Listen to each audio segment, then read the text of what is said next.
ये अब आ जाती है गुजरे हुए वक्त में, जहाँ हम देखते हैं कि काफी पुराना हवाई जहाज जमीन पर आते आते ही तबाह हो जाता है, जिसके कई टुकड़े शहर के अलग अलग हिस्सों में जाके गिरते हैं। अब जहाँ उस जहाज का बड़ा हिस्सा गिरा था, वहाँ छानबीन करने के लिए बहुत सारे साइंटिस्ट हिफाजती सूट पहनकर आ जाते हैं और पूरी जगह पर नाकाबंदी लगा दी जाती है। मतलब कि कोई भी आम इंसान को वहाँ पर आने की इजाजत नहीं थी। जब साइंटिस्ट जहाज के उस हिस्से को चेक करते हैं तो उन्हें उस पर छोटा सा एलियन क्रिएचर दिखता है, जो हर तरह के माहौल में जिंदा रह सकता है, मतलब कम और ज्यादा दोनों टेम्परेचर में ही।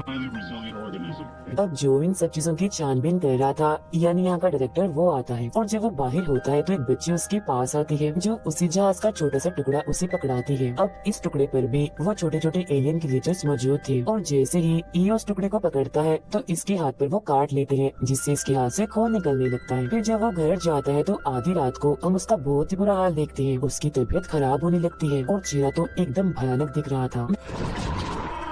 मगर अगली सुबह जब वो जागता है तो बिल्कुल ठीक था, जैसे उसे कुछ भी ना हुआ हो। वो फौरन अपनी वाइफ, जिसे वो छोड़ चुका है, उसे कॉल करता है, यानी कैरल को, जिसे हम शुरुआत में देख ही चुके हैं। वो कैरल से कहता है, मैं अपने बेटे से मिलना चाहता हूँ। वो कहती है, तुम उसे नहीं मिल सकती, अब हम अलग हो चुके हैं। वो जवाब देता है, वो मेरा बेटा है, मैं उससे मिल सकता हूँ, मेरा हक है। मगर कैरल उसकी बातों को नजरअंदाज करके फोन काट देती है। इसके बाद वो अपने एक दोस्त, जिसका नाम बेन है, उससे मिलती है। वो भी डॉक्टर होता है। वो बेन को बताती है कि मेरा हस्बैंड मेरे बेटे से मिलना चाहता है, मगर मैं नहीं चाहती कि मेरा बेटा उनसे मिले। तब बेन कैरल को समझाता है कि वो उसके डैड है, उनका हक है, तुम नहीं रोक सकती। इसीलिए वो अगले ही दिन अपने बेटे को अपने हस्बैंड के घर छोड़ने जाती है। मगर यहाँ उनका बेटा अपने डैड को देखकर काफी हैरान होता है, क्योंकि उसके डैड अब उसे बगैर किसी एक्सप्रेशंस यानी तासुरात की बात कर रही थी। मतलब उनके चेहरे को देखकर ऐसा नहीं लग रहा था कि ये कोई इंसान है। जैसे इंसान बात करते हैं, मुस्कुराते हैं, हंसते हैं, दुखी होते हैं, परेशान होते हैं, ऐसे कोई भी चीज उनके चेहरे पर नजर नहीं आ रही थी।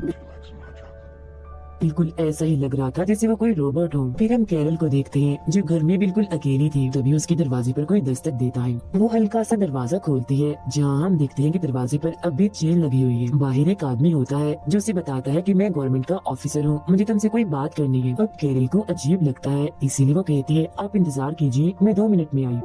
और जब वो अंदर जा रही होती है तो वो आदमी चेन खोलकर अंदर आने की कोशिश करता है। तब उसे ऐसा करता हुआ कैरल देख लेती है और फौरन वापस आकर दरवाजे को बंद कर लेती है। अब दरवाजे के शीशे से वो आदमी कैरल को घूर घूर कर देखने लगता है। इसके चेहरे पर भी कोई एक्सप्रेशन नहीं होता। और आज ही कैरल ने इस आदमी जैसे बहुत सारे ऐसे लोग देखे होते हैं जिनके चेहरे पर भी कोई एक्सप्रेशन नहीं था। उसे कुछ भी समझ नहीं आती कि आखिर यहाँ पर हो क्या रहा है। मगर उसकी परेशानी तब बढ़ जाती है जब वो अगली सुबह ऑफिस जा रही होती है, क्योंकि वो अपने रास्ते में इस तरह के ही बहुत सारे लोगों को देखती है, जो आपस में बात नहीं कर रहे होते और बुत बनकर खड़े होते हैं।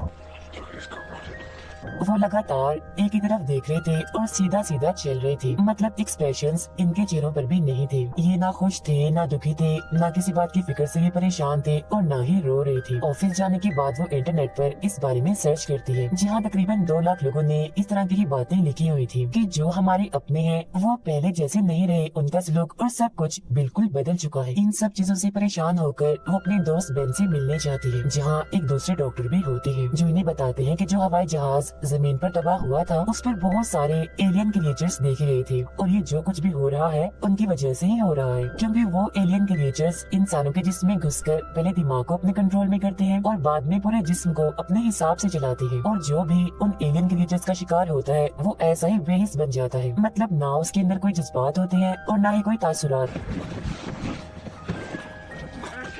ये सारी बातें जानने के बाद कैरल परेशान हो जाती है, इसीलिए वो फौरन अपने बेटे को लेने के लिए अपने हस्बैंड के घर जाती है, जहाँ उसके हस्बैंड के घर में और भी लोग थे। वो कैरल को बताता है कि हमारा बेटा अपने दोस्त के घर गया है उसके साथ खेलने के लिए, इसीलिए कैरल उसके कमरे में जाकर उसका सामान बांधने लगती है। लेकिन जब वो नीचे आती है तो दरवाजा बंद होता है और उसके हस्बैंड के घर जितने भी लोग थे वो सब उसे चारों तरफ से घेर लेते हैं। ये देखकर वो अपने हस्बैंड से पूछती है, ये सब क्या है? जिस पर उसका हस्बैंड कहता है, जब तुम सो जाओगी तो जागने के बाद तुम्हें कुछ भी पता नहीं चलेगा, बस तुम एक काम करो, हमारा साथ दो, बाकी तुम जैसी हो वैसी रहोगी, तुम्हारा दिल, दिमाग, जज्बात, तासुरात जैसे है वैसे ही रहेंगे, हमारी तरह बदलेंगे नहीं। ये सब जानने के बाद कैरल समझ जाती है कि उसका हस्बैंड भी अब उन एलियन क्रिएचर्स का शिकार हो गया है। वो काफी घबरा जाती है और वहाँ से भागने की कोशिश करती है, लेकिन उसका हस्बैंड उसे पकड़ लेता है और उसके मुँह पर हरे रंग की उल्टी कर देता है।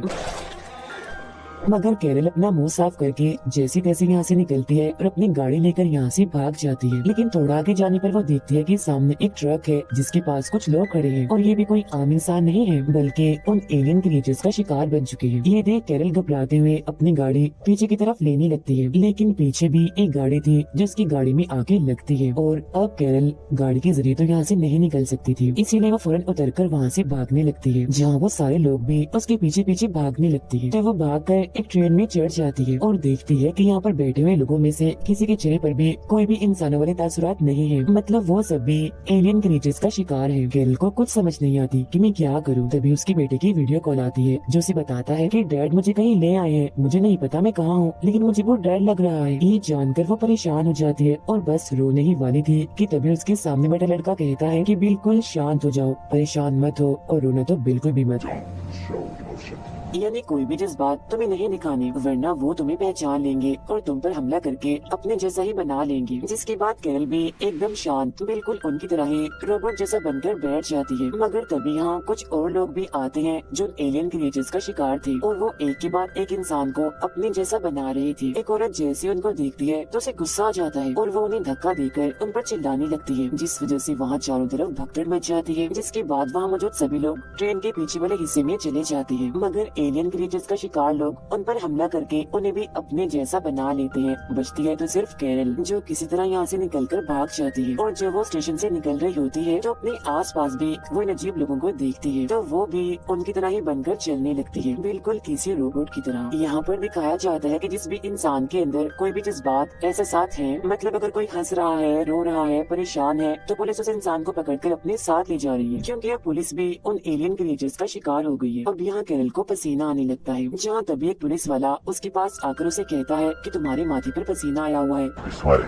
वो तुम्हें पहचान लेंगे, इसीलिए तुम्हें यहाँ से जाना होगा। क्योंकि ये पुलिस वाला भी दरअसल अभी तक नॉर्मल था, एलियन क्रिएचर्स का शिकार नहीं था, बस ये सिर्फ इस तरह से करके दिखा रहा था कि मैं भी उन एलियन क्रिएचर से इन्फेक्टेड हूँ, यानी उनका शिकार हूँ। इसके बाद वो वापस अपने घर आ जाती है और अपने बेटे को आवाजें लगाने लगती है, मगर वो वहाँ पर नहीं होता। इसके बाद वो बेन के साथ उसे डॉक्टर के पास जाती है, जहाँ वो इन्हें बताता है कि ये दरअसल एक तरह का वायरस है जो एक इंसान से दूसरे इंसान में चला जाता है। अगर किसी इंसान के जिस्म में ये वायरस चला गया और वो सो गया तो ये वायरस इंसान के दिमाग को कंट्रोल करके पूरे जिस्म में फैल जाएगा, जिससे वो इंसान इसका शिकार हो जाएगा। यानी ये वायरस इंसान के जिस्म में जाकर तब तक अपना काम नहीं करता जब तक इंसान सो न जाए। अब ये लोग फैसला करते हैं कि ये एक दूसरे पर नजर रखेंगे ताकि इनमें से कोई भी ना सोए। आगे वो डॉक्टर बताता है कि यहाँ से 80 किलोमीटर दूर एक लैब है, अगर हम वहाँ पहुँच जाएं तो हमारा इलाज हो सकता है। लेकिन कैरल मना कर देती है कि मैं अपने बेटे के बगैर यहाँ से नहीं जाऊंगी। अभी इनकी बात चल ही रही थी मगर यहाँ कुछ ऐसे लोग आ जाते हैं जो इस वायरस का शिकार है और वो पूरे घर की तलाशी लेने लगती है। तभी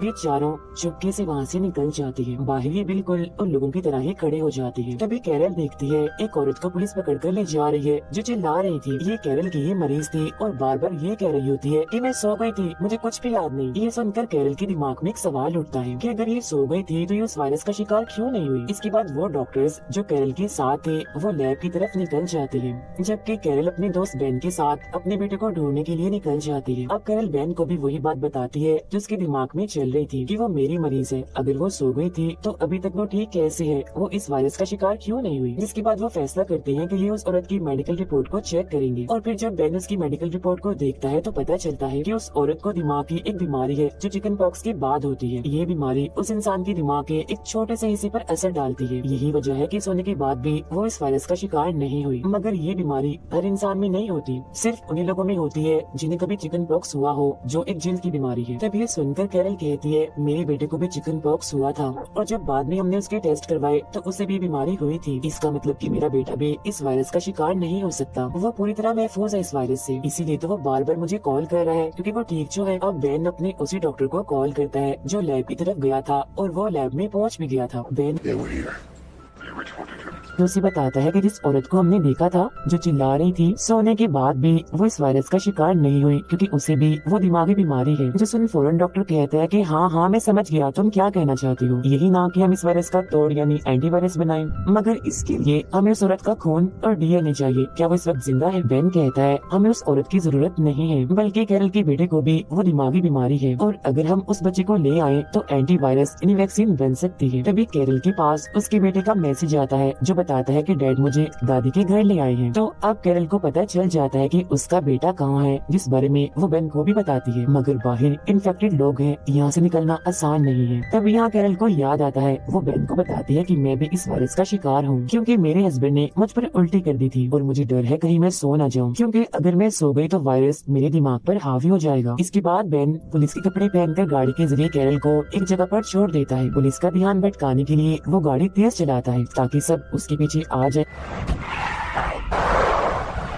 और कैरल यहाँ से निकल जाए। अब कैरल भी इन्फेक्टेड लोगों की तरह ही चलकर एक ट्रेन में चढ़ जाती है जहाँ बैठे सारे मुसाफिर इस वायरस का शिकार थे, एकदम शांत बैठे थे। वो सीधा एक वॉशरूम में चली जाती है और जब वो बाहर आती है तो वहाँ उसके बेटे का दोस्त था। वो बताता है कि अब मेरी फैमिली नहीं रही। इसके बाद कैरल उसे लेकर ट्रेन से उतर जाती है। जब सामने उसका हस्बैंड खड़ा था जो उसे लेकर अपनी मॉम के घर आ जाता है, मगर यहाँ उसका बेटा नहीं होता। उसके हस्बैंड की मॉम भी इन्फेक्टेड थी। वो सब खाना खा रहे थे मगर कोई भी ये पहचान नहीं पाता कि कैरल इन्फेक्टेड नहीं है क्योंकि वो सब कुछ बिल्कुल उनकी तरह ही कर रही थी। इसी दौरान कैरल के पास उसके बेटे की कॉल आती है जिसे वो बहुत संभल कर बात करती है ताकि किसी को उस पर शक न हो जाए। यहाँ बातों ही बातों में उसे पता चल ही जाता है कि आखिर उसका बेटा कहाँ है। बहुत जल्द वो अपने बेटे के पास पहुँच जाती है। दोनों माँ बेटा एक दूसरे से गले मिलते हैं, जिसके बाद वो अपने बेटे को लेकर यहाँ से निकल जाती है, मगर उसका हस्बैंड और उसके आदमी उन्हें जाता हुआ देख लेते हैं, इसीलिए उनका पीछा करने लगते हैं। तब कैरल और उसका बेटा भागकर एक बेसमेंट में आ जाते हैं जहाँ उनके पीछे पीछे कैरल का हस्बैंड भी आ चुका था जो इन्हें देख लेता है। वो अपने ही बेटे को पकड़कर उसे मारने की कोशिश करता है क्योंकि अब उसके अंदर कोई भी जज्बात नहीं थे कि ये मेरा बेटा है, मगर इससे पहले कि वो उसे मारता कैरल एक रोड से हमला करके उसे जान से मार डालती है। जिसके बाद वो अपने बेटे को लेकर एक हॉस्पिटल के स्टोर में आ जाती है जहाँ बहुत सारी दवाइयाँ थी। फिर वो एक दवा को इंजेक्शन में भरकर अपने बेटे को देती है और कहती है कि अगर मैं सो जाऊँ तो इसे मेरे दिल में लगा देना। फिर कैरल के पास बेन की कॉल आती है। ये उसे बताती है कि मेरा बेटा मेरे साथ है और हम एक हॉस्पिटल के स्टोर में है। बेन कहता है ठीक है, बहुत जल्द मैं भी वहाँ पहुँच जाऊंगा। अब कैरल को बहुत नींद आ रही थी मगर वो नहीं सो सकती थी क्योंकि सोने के बाद जब वो जागेगी तो वो भी इन्फेक्टेड हो गई होगी, लेकिन क्योंकि उसका बेटा थक चुका था इसीलिए वो सो जाता है। जिसके बाद वो यहाँ नींद ना आने की दवा ढूंढना शुरू कर देती है और ये वही सीन है जहाँ से कहानी शुरू हुई थी। बाहर से इन्फेक्टेड लोग दरवाजे को पीट रहे होते हैं अंदर आने के लिए, मगर वो दरवाजा नहीं खोलती। वो काफी घंटों से नहीं सोई होती इसीलिए अब उसे नींद आ जाती है। उसका बेटा जब ये देखता है कि मेरी मॉम सो गई है तो वो उस इंजेक्शन को कैरल के दिल में लगा देता है जिससे वो फौरन जाग जाती है, यानी कि वो पूरी तरह से नहीं सोई थी। तभी यहाँ पर बेन भी आ जाता है जिसे देखकर वो बहुत खुश हो जाती है और उसके गले से लग जाती है, मगर बहुत जल्द उसे एहसास हो जाता है कि बेन भी अब उस वायरस का शिकार हो चुका है। तब वो जल्दी से उस पर गन तान देती है। बेन कहता है एक दिन तुमने ही मुझसे कहा था कि पूरी दुनिया में सुकून होना चाहिए, कोई लड़ाई नहीं होनी चाहिए। लो देख लो, इस वायरस की वजह से ऐसा हो भी गया, हर तरफ सुकून हो गया है। वायरस का शिकार लोग आपस में नहीं लड़ते क्योंकि उनके अंदर कोई जज्बात कोई एहसास है ही नहीं, तभी तो हर तरफ सुकून का माहौल है। अब दुनिया से हर तरह की बुराई खत्म हो जाएगी। ये कहने के बाद वो दरवाजा खोल देता है ताकि वो इन्फेक्टेड लोग अंदर आ जाएं। तब कैरल रोते हुए पूछती है मैं तो वायरस का शिकार हो जाऊंगी मगर मेरे बेटे जैसे लोगों का क्या होगा? बेन कहता है जो इस वायरस का शिकार नहीं हो सकते हमारी इस दुनिया में उनकी कोई जगह नहीं है। जिसके बाद वो सारे लोग उसके बेटे को मारने के लिए आगे बढ़ते हैं। तब कैरल उन पर गोलियां चलाकर सभी को मार डालती है। साथ ही वो बेन को भी गोली मारकर उसे जख्मी करके अपने बेटे को लेकर यहाँ से निकल जाती है और गाड़ी में बैठकर वो यहाँ से भाग जाती है, मगर अब बहुत सारी गाड़ियाँ उसके पीछे लग जाती हैं क्योंकि सभी उसे मारना चाहते हैं। तभी एक गाड़ी अचानक से आकर उसकी गाड़ी से टकरा जाती है। एक्सीडेंट होने की वजह से वो फौरन ही बेहोश हो गई थी। जिसके बाद वायरस का शिकार लोग चारों तरफ से उनकी गाड़ी को घेर लेते हैं, मगर इससे पहले वो गाड़ी का शीशा तोड़ते उसे होश आ जाती है और एक बार फिर वो गाड़ी चलाने लगती है। तभी उसे डॉक्टर की कॉल आती है जो लैब में था। वो कैरल से कहता है वैक्सीन बनाने के लिए हमें तुम्हारे बेटे की जरूरत है, तुम कहाँ पर हो? तो वो उसे बता देती है कि मैं कहाँ हूँ, जिसके कुछ वक्त के बाद हेलीकॉप्टर के जरिए वो भी यहाँ आ जाता है और कैरल को बिल्डिंग के छत पर आने का कहता है। तब कैरल लिफ्ट के जरिए अपने बेटे को लेकर छत की तरफ जाने लगती है, लेकिन अभी भी बहुत सारे इन्फेक्टेड लोग उसका पीछा कर रहे होते हैं। लेकिन जैसे तैसे वो छत तक पहुँच जाती है। तब डॉक्टर हेलीकॉप्टर में उसे लेकर यहाँ से चला जाता है, जिसके बाद वो सब कैरल के बेटे को लेकर लैब में आती है। उसकी डीएनए और खून की मदद से इस वायरस का तोड़ यानी वैक्सीन बना ली जाती है, जिसके बाद एक एक करके सभी इन्फेक्टेड लोगों को ठीक करना शुरू कर दिया जाता है। कुछ वक्त के बाद तकरीबन सभी ठीक हो जाते हैं, जिन्हें कुछ भी याद नहीं होता कि जब वो इन्फेक्टेड हुए थे तब उन्होंने क्या किया था। मतलब पुरानी कोई भी चीज उन्हें याद नहीं थी। उनमें से एक बहन भी था जिसने कैरल से शादी कर ली थी। यही कैरल के बेटे का दोस्त भी था जो कि इनके साथ ही रह रहा था, क्योंकि उसकी फैमिली अब मर चुकी थी। इस नई जिंदगी में सब एक साथ बहुत खुश थे और इसी के साथ ही फिल्म यहीं पर खत्म हो जाती।